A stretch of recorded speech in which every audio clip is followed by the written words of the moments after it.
Sightings was contacted by Jeff Seelman of Vanguard Psychic Investigations about his company's unique approach to ghost busting. He offered to show us his methods during his work inside a Milwaukee area home. The three women who share the home are being terrorized by what they feel is a malicious spirit. I'd be sitting in the living room and we'd hear kind of a creaking down the stairs. You'd actually hear it progressing down the stairs, almost as if someone was walking up and down the stairs. The presence has a strange, voyeuristic quality. Windows are found open after they've been closed, doors wide open after they've been locked. Each roommate has had the feeling of being watched in her most private moments, and Kathy believes she was confronted by the entity in her own bed. When I felt the presence come into the bed with me, it felt like the covers had lifted off my body. And I kept turning around thinking maybe it was just my imagination. I fluffed the covers out, but I could still feel like something was next to me and it was giving me the creeps. Kathy didn't want to sleep in her room, and she didn't want to sleep on the couch, and she didn't want to sleep in my bedroom. So she was going to leave, and I was not going to stay here by myself, so it was, I was going to leave with her. They have moved out until the house can be cleared of its invasive energy. To rule out an earthly explanation for the phenomenon, Sightings asked two local researchers to survey the site and monitor environmental conditions in the home. This camera is of the type that is made to see in extreme low light level conditions. If there is any type of movement or disturbance to the normal temperatures in the room, the infrared lighting should highlight it and make it recordable for us. The 24-hour surveillance yielded no evidence of a physical disturbance, so the investigation turned to the metaphysical. Together, Jeffrey Seelman and Mary Ellen Pride have more than 25 years' experience investigating haunting activity.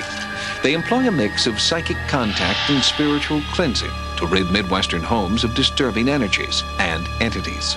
Seelman believes he knows who is haunting this house.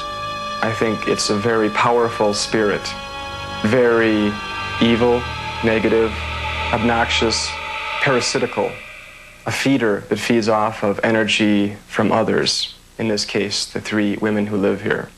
Unknown to Vanguard Investigations, members of the Sightings team had independently researched the history of the area. In 1844, John Wagner bought 170 acres of land in Waukesha, Wisconsin, including the land where the house in our investigation sits today. Wagner was a wealthy entrepreneur who had dabbled in mysticism, conducting seances to entertain his friends. Did John Wagner unwittingly open up a dark pathway from the other side that has never been closed? When Jeff enters the empty house, he instantly feels that he is not alone. My feeling is this particular stairway is well traversed by the spirit. In here, it watches one or more of the women take a shower or a bath. Has some voyeuristic tendencies. Both investigators feel the presence in every room upstairs. But in Kathy's room, Mary Ellen believes that she has made physical contact. I felt something thump me real hard, and this area kind of corresponds. There's a lot of trapped energy in this room. And there's a lot of agitation, too. Mm-hmm. So I can feel that because my heart rate is going.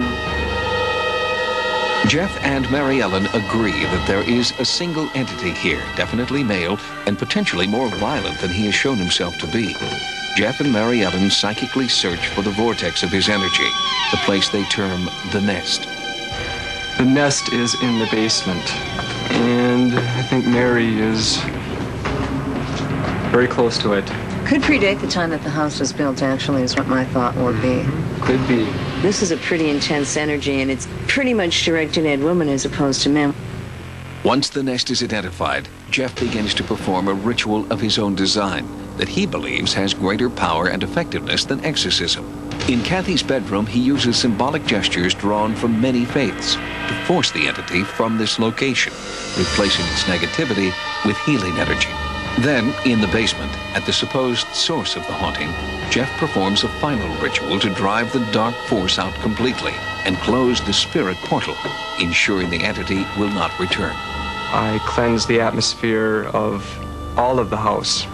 A lot of perverted energy I think if the problem would have continued for a while longer, that some really bad things would have probably happened here, far worse than have already happened.